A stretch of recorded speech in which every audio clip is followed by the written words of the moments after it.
Bonjour tout le monde, j'espère que vous allez bien. Alexandre avec vous pour une mini-capsule sur l'univers des murs virtuels. C'est quoi un mur virtuel? Donc, c'est tout simplement un énorme tableau blanc en réalité où les étudiants vont pouvoir tous collaborer en simultané, en direct. Donc, très intéressant comme outil. Je vais vous montrer un peu un exemple de ce que j'ai déjà fait avec mes étudiants. Ici, dans ce travail, j'ai demandé à mes étudiants de me faire un résumé de tous les ingrédients qui existent dans le domaine de la technologie des produits carnés. Donc, à gauche, j'ai fait une liste des ingrédients que je voulais voir apparaître dans le travail.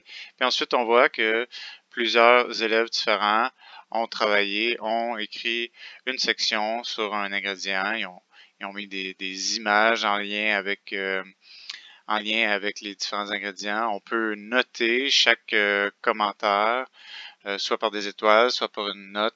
Ça peut être les étudiants qui donnent cette note-là, ça peut être le professeur. On a beaucoup de liberté là-dessus. Évidemment, le programme permet une modification de l'arrière-plan, de l'icône qui est en haut à gauche ici. Donc, beaucoup de possibilités de personnalisation, pardon.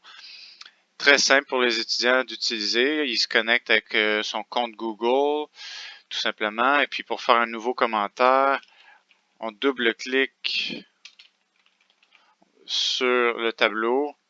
Ensuite, on peut y donner une petite personnalité en changeant la couleur. En cliquant les trois petits points ici, on peut charger des documents Word, PDF, inclure un lien web, prendre une photo, filmer notre écran, ajouter un commentaire audio, dessiner. Donc, il y a beaucoup de possibilités. Et puis, c'est vraiment très simple d'utilisation. Il n'y a aucun étudiant qui a eu de la difficulté à naviguer dans le programme. Tout le monde l'a adopté très rapidement. Puis pour ce qui est de comment partager ça avec vos étudiants, il suffit de copier un lien web qu'on peut partager dans le chat d'une conférence Zoom, par exemple, ou sur un Mio, copier un lien web, donc ici. Puis évidemment, on peut changer les critères de confidentialité, c'est-à-dire est-ce que je veux que ce soit public comme document ou est-ce que je veux que ce soit privé, donc pour du matériel scolaire, souvent on va vouloir que ce soit secret. Puis est-ce que les participants peuvent modifier les commentaires ou peuvent seulement en écrire des nouveaux ou peuvent seulement consulter. Donc on a toutes ces options-là, très simple. Un autre exemple de ce qui peut être fait, ici ça va être le laboratoire que je présente bientôt à mes étudiants sur la fabrication de la saucisse. Vous voyez, j'ai mis un petit hot dog comme icône cette fois-ci. J'ai opté pour un arrière-plan noir.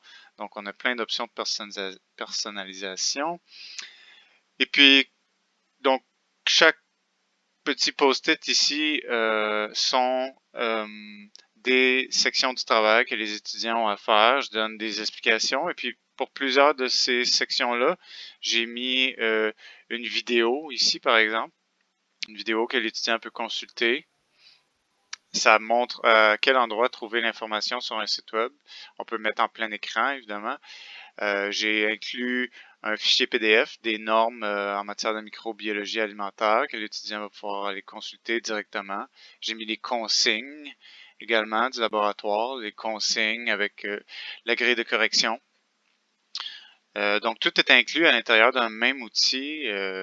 Je trouve ça important de varier nos formats, varier le style de nos présentations, question de garder tous nos étudiants stimulés, de plaire à tous les styles d'apprenants aussi. Donc, c'était juste un outil parmi tant d'autres. Pour finir, il y a un autre outil qui s'appelle Lino aussi, qui est encore plus simple d'utilisation. Même chose, on se connecte avec notre compte Google. Un peu moins de fonctionnalités, mais très intéressant aussi. Donc, ça ne voulait pas être un tutoriel sur comment utiliser Padlet. C'était vraiment plus une présentation pour vous faire connaître l'outil, en espérant que vous et vos étudiants allez avoir du plaisir à explorer cet outil-là. Ben, merci beaucoup. Bonne fin de journée.